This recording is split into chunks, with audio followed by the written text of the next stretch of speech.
This is a historic trip. We'll tell you on the way about the importance of this trip, but first have a look at this church. This is where the Synod of Diamper was held in 1599 AD. All the history coming up on the way. Stay tuned.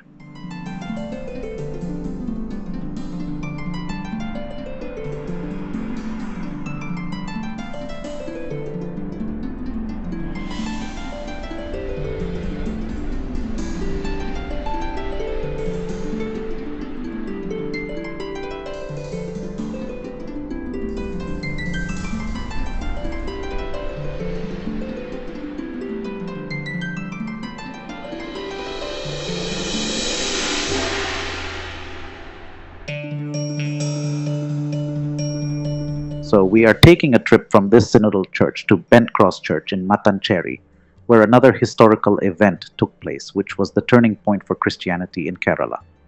We have around 30 minutes to discuss this, and as we go along the way, we'll explain it in detail.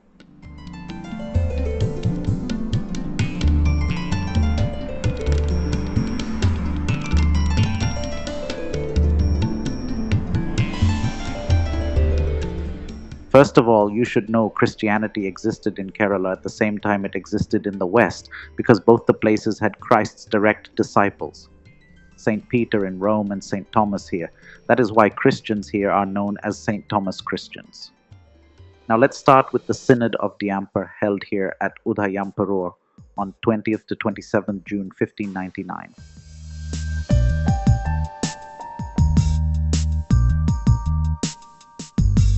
Thomas coming to India have enough of archaeological references than documentary evidence. He came in search of Jews in Malabar coast and then to Afghanistan from the Indo-Parthian kingdom founded by Gondophares and spread across Arachosia, Kabul and Gandhara, which is the current Afghanistan and Pakistan regions. Thomas propagated Christianity to the Jews on the Malabar coast, and for hundreds of years they were all known as Nazranis or Malankara Christians, and continued to remain so for almost 1500 years with ecclesiastical assistance from the nearest area in the east, which now Syria. Why Syria? And why not Rome, where the Pope lives today and presides over millions of Christians?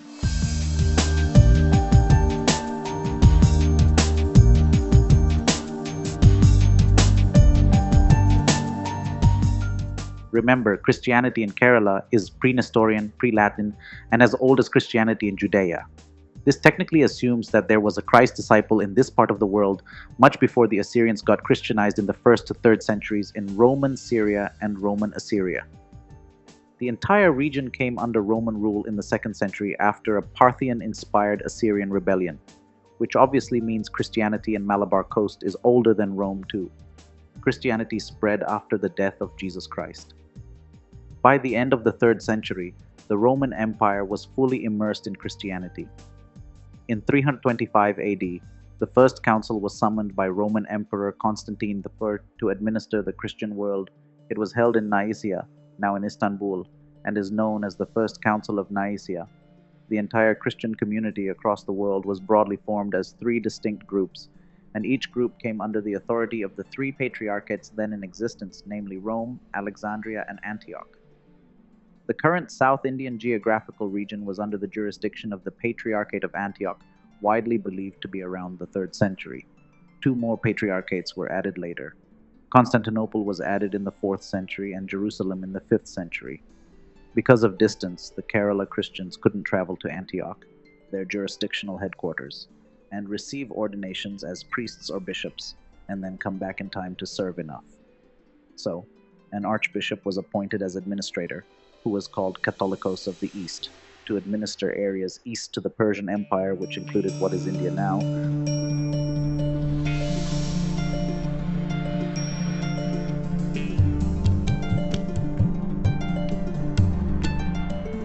To get an idea of the early Christians in India, one must get an idea of who they were and what they followed.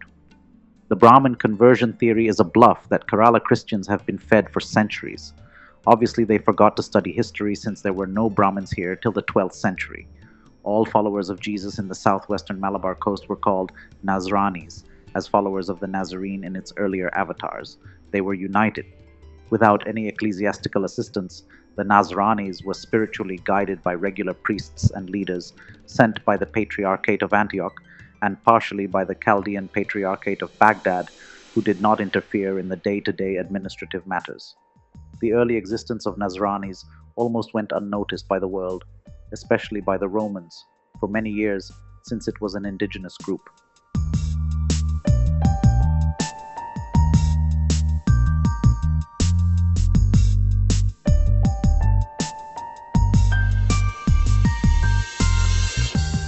But as news reached Rome, Pope Nicholas IV sent John of Montecorvino, a Franciscan monk, around 1289 to the Middle East and China. He went back with the news about the traditions and style followed in these regions, which included the Malabar coast, as he happened to pass through the region. After him, around 1323, Jordanus Catalani, a Catalan Dominican missionary, was the next. John de Marignoli succeeded him, and he established a base in Kollam, which flourished with many more arrivals.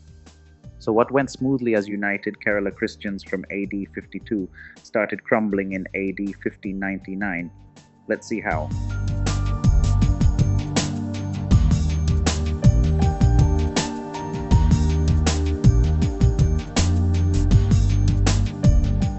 In 15th century, Portuguese arrived in the coast, especially the Goa region.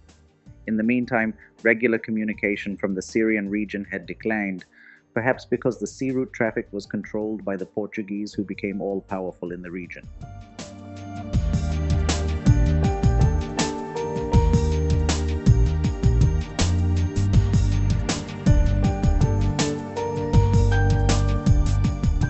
On the other hand, internal fights, persecution by Romans, and the emergence of Arab Muslim kingdoms weakened the Patriarchate of Antioch, which was so caught up with its problems that there was little time to oversee the administrative affairs of a far-off Indian church. Vasco da Gama ushered in the power and leadership of the Pope, backed by the resources and authority of the Portuguese king. Once the sea route was established, missionaries from Portugal began to arrive, along with traders who started evangelizing in the region, attracting the poor and the underprivileged. The number of new converts continued to grow, much to the annoyance of the Nazranis. By this time, caste and class were introduced into the region. Remember the Brahmin theory? The Nazranis called themselves as high caste and ignored the ones that came outside high caste. The caste system, which had entered the common person's vocabulary, came in handy to establish one's supremacy. But the Portuguese showed scant respect for caste and welcomed everyone to the faith, though a lot of violent force was involved too. This is why a large number of people from the so-called outcast communities converted to Christianity in the 15th and 16th century. The self-proclaimed high caste Nazranis opposed this, putting the Portuguese in a catch-22 situation. They could not afford to antagonize their trading partners while also carrying out conversions with missionary zeal. They decided to lay low, though evangelization continued clandestinely. Their attempt to bring the Nazranis under the Latin Church, headed by the Pope in Rome, was also in progress, but it was a tough task to completely end the influence of the Middle East. Thus began forceful conversions by the Portuguese missionaries of those who were following the Syrian liturgy. This precisely means they converted even those who were already Christians.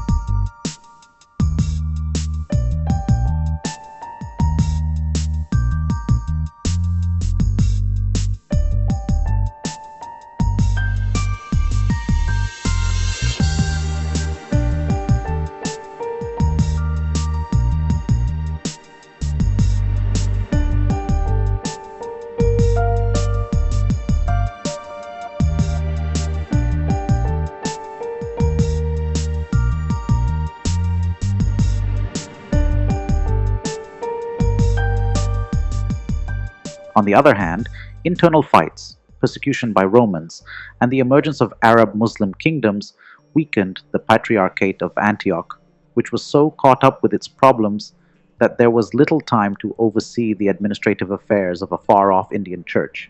Vasco da Gama ushered in the power and leadership of the Pope, backed by the resources and authority of the Portuguese king.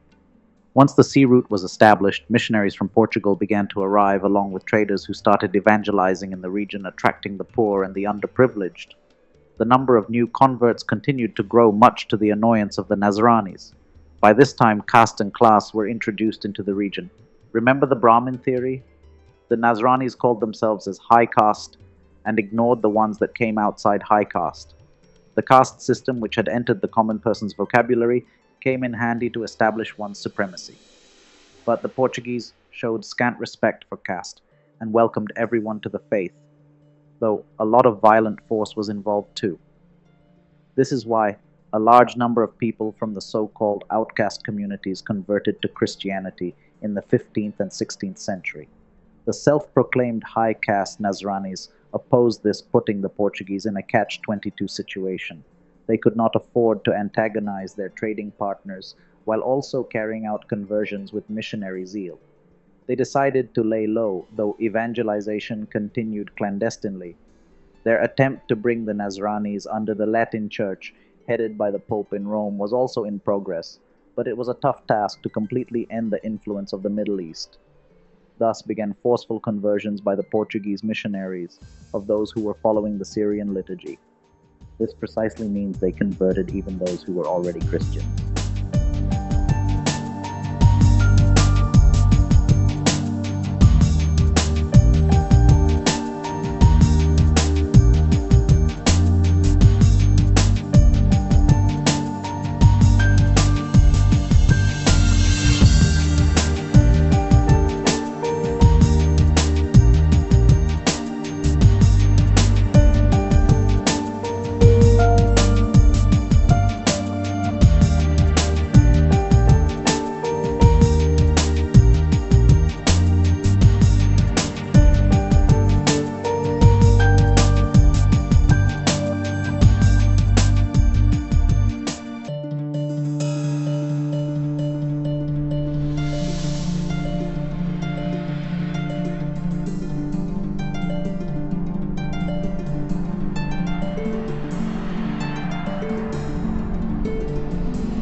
Keep in mind that by this time Goa was captured by the Portuguese and Jesuit missionaries had started working there. Alexis de Menezes, who was the Archbishop of Goa from 1595 to 1617, wanted the Nazranis to come under the ambit of the Pope. They set out to make this mission happen. Influenced by the Inquisition in Europe, the Archbishop and the Portuguese colonizers called for the Synod in Udayamperur in 1599. Now you know the importance of the place where we started this trip. From here on, you will know the importance of the place where we will end this trip.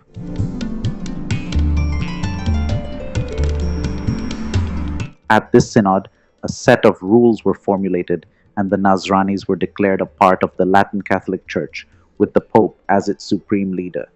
To implement this, they took the help of the King of Cochin, who was subservient to the Portuguese.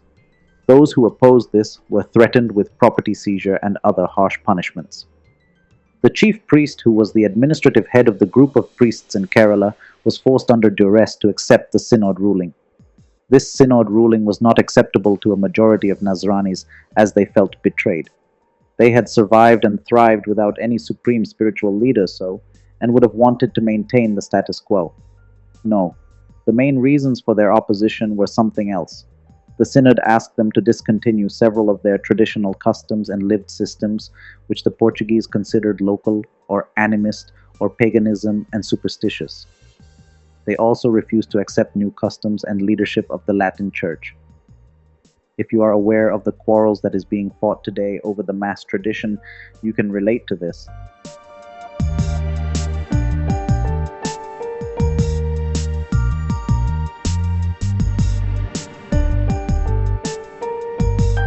The military might of the Portuguese ensured no Nazrani could get in touch with the Patriarchate of Chaldeans.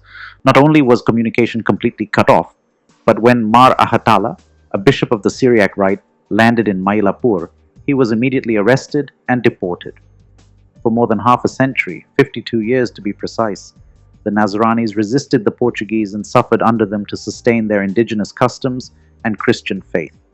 Fed up, the Nazranis revolted against the Portuguese on 3rd of January 1653 and took an oath publicly that they would not submit to Latin Catholic-Portuguese dominance. This oath later came to be known as Bent Cross Oath. In a few minutes, we will end this trip at the very same place where this oath was taken and how the cross was bent. So on the day of this oath, which was 3rd of January 1653, only a handful of Nazranis gathered there and later sided with the Portuguese missionaries. The rest, it is believed, went to a church at Mattancheri to take oath. They held on to a rope that was tied to a cross while the oath was administered. The cross slanted due to the pole giving the oath its famous name. It is now almost 600 years since it happened, and you will appreciate how they must have reached here, since there were no roads or bridges to travel.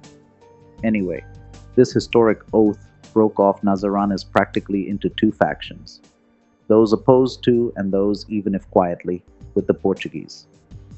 In contemporary Kerala, we find these two groups further split into at least 8 different groups, claiming ancestry to either the ancient Nazranis or St. Thomas Christians of Malabar. The rebel group broke off and declared itself as part of a separate church. It came to be called the Mattancheri Church. The new group was without a bishop, as the Portuguese, who had absolute dominance over the Arabian Sea, continued to block bishops from Arabia or Turkey. Thus, the group decided to ordain a bishop from among themselves independent of the Portuguese. A large number of their people gathered along with senior priests and community leaders at Yedapali on May 22, 1653, and 12 senior priests among them ordained their spiritual leader, who came to be called Mar Thoma I, the supreme head of Kerala Nazrani Christians. Portuguese, of course, declared this illegal and said the ordination was invalid as the bishop was not ordained by another bishop. Those who remained independent today are known as Mattancheri Orthodox Church, under whose jurisdiction this Bent Cross Church stands.